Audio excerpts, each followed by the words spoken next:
Hello everyone, welcome to the world of education Edupress. ఈరోజు మనం చెప్పుకోబోయే టాపిక్ పేరు ఆపరెంట్ కండిషనింగ్ థియరీ. దీన్నే ఇన్స్ట్రుమెంట్ కండిషనింగ్ థియరీ అని కూడా అంటారు. ఆపరెంట్ కండిషనింగ్ థియరీని కనుగొన్న వ్యక్తి బిఎఫ్ స్కిన్నర్, 1904 to 1990. ఈయన ఒక American psychologist, behaviourist, author, inventor and social philosopher. Operant conditioning theory కోసం ఇప్పుడు చూద్దాం.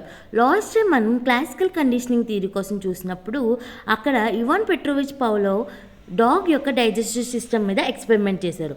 అలాగే ఇందులో బిఎఫ్ స్కిన్నర్ ర్యాట్ మీద ఎక్స్పెరిమెంట్ చేశారు. అలాగే క్లాసికల్ కండిషనింగ్ థియరీలో మనకి స్టిమ్యులస్ నుంచి రెస్పాండ్ వస్తుంది, బట్ ఆపరేటింగ్ కండిషనింగ్ థియరీలో మాత్రం రెస్పాన్స్ నుంచి స్టిమ్యులస్ వస్తుంది. ఆపరెంట్ కండిషనింగ్ థియరీలో ఉన్న ఎక్స్పెరిమెంట్ని ఇప్పుడు చూద్దాం.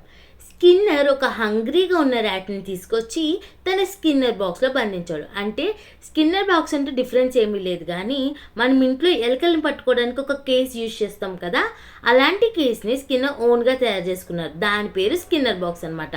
దీన్ని ఎలా తను తయారు చేశారు అంటే, ఒకవైపు ఎలక్ట్రిక్ కేజ్ ఉండేలా చేశారు. ఎందుకు? దానికి షాక్ కొట్టడానికి. ఫస్ట్ దీని గురించి పక్కన పెడదాం. ఫస్ట్ దేని గురించి చూద్దామంటే, ఆ కేజ్లో హంగ్రీగా ఉన్న ర్యాట్ని పెట్టడం వల్ల ఆకలి వల్ల ఎలక బయటికి రాలేక లోపల ఉండక అటు ఇటు తిరుగుతూ ఉంటుంది. స్కిన్నర్ గారు ఆ బాక్స్లో ఒక మూలన ఒక బటన్ పెట్టారు. ఎలకకి ఆ విషయం తెలియదు, ఆ బటన్ నొక్కితే ఫుడ్ వస్తుందని.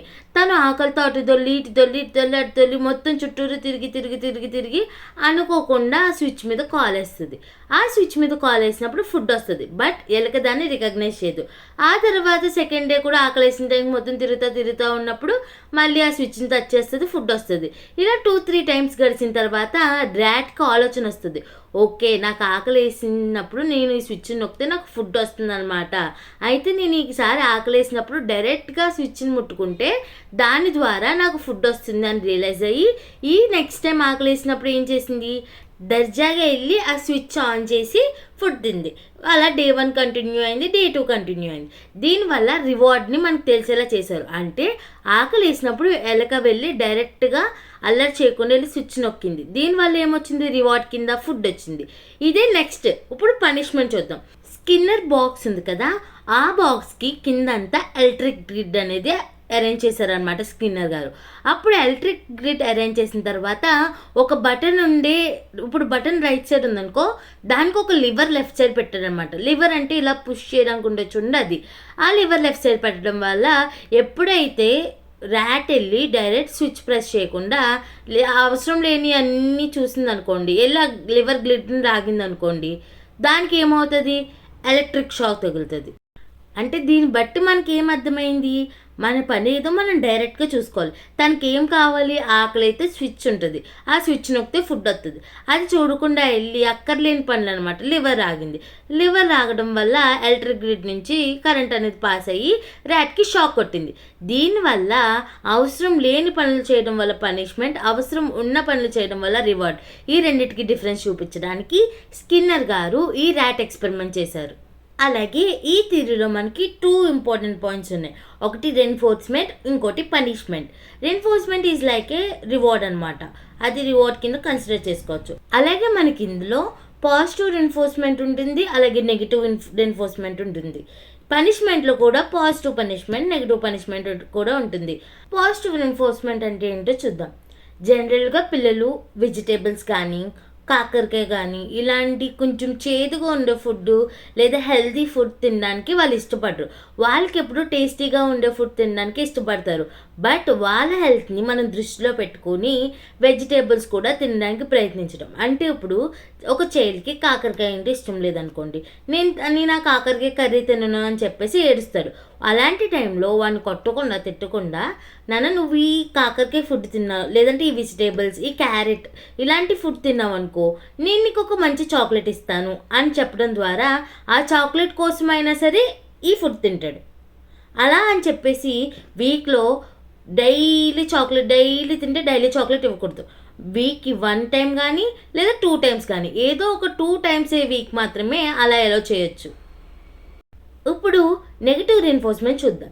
ఇది ఎలాగంటే, సపోజ్ ఇప్పుడు చిల్డ్రన్కి సెపరేట్గా చైల్డ్ రూమ్స్ ఉంటాయి కదా, ఆ రూమ్లో ఉన్నప్పుడు చైల్డ్ తన రూమ్ నీట్గా కాకుండా మెస్సీగా ఉంచుకున్నాడు అనుకుందాం.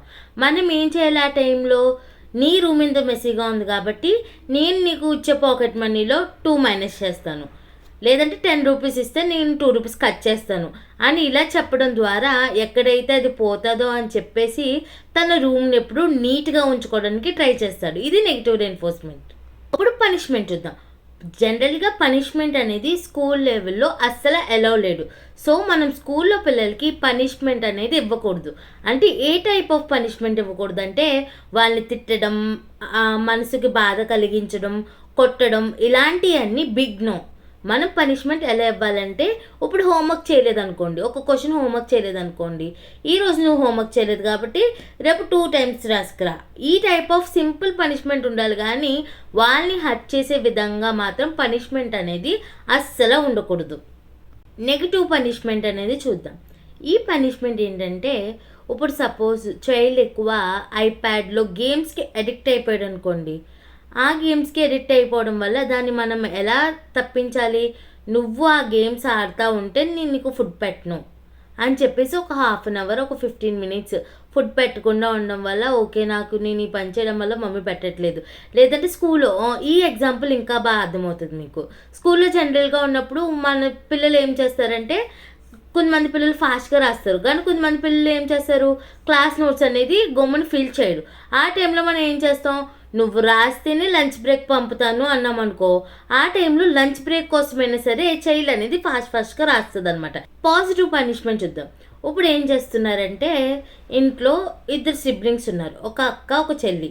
ఇప్పుడు సపోజ్ అక్క చెల్లి కలిసి ఇద్దరు ఏం చేస్తున్నారంటే టీవీ రిమోట్ కోసం కొట్టుకుంటున్నారు అనుకుందాం. టీవీ రిమోట్ నాదంటే నాదని, లేదంటే నేను చూస్తానంటే నేను చూస్తానని చెప్పేసి గొడవ పడుతూ ఉంటారు. ఆ టైంలో మదర్ ఎలా రోల్ ప్లే చేయాలంటే, వాళ్ళు కొట్టకుండా తిట్టకుండా వాళ్ళిద్దరికి కాకుండా రిమోట్ మదర్ తీసుకుని మంచిగా సీరియల్ చూడాలి. అప్పుడు నెక్స్ట్ టైం నుంచి వాళ్ళు ఏం మాట్లాడుకుంటారు, అయితే నువ్వు చూద్దాం లేదా నేను చూస్తాను, మొత్తం మన ఇద్దరం కొట్టుకోవడం వల్ల ఇద్దరికి కాకుండా రిమోట్ మదర్కి వెళ్ళిపోతుంది అని చెప్పేసి రియలైజ్ అవుతారు. ఇది పాజిటివ్ పనిష్మెంట్. ఇది day 12 series of 84 days challenge of CTET exam. రేపు డే 13లో కలుద్దాం. అంతవరకు please like, share and subscribe to my channel Edupress. Thank you.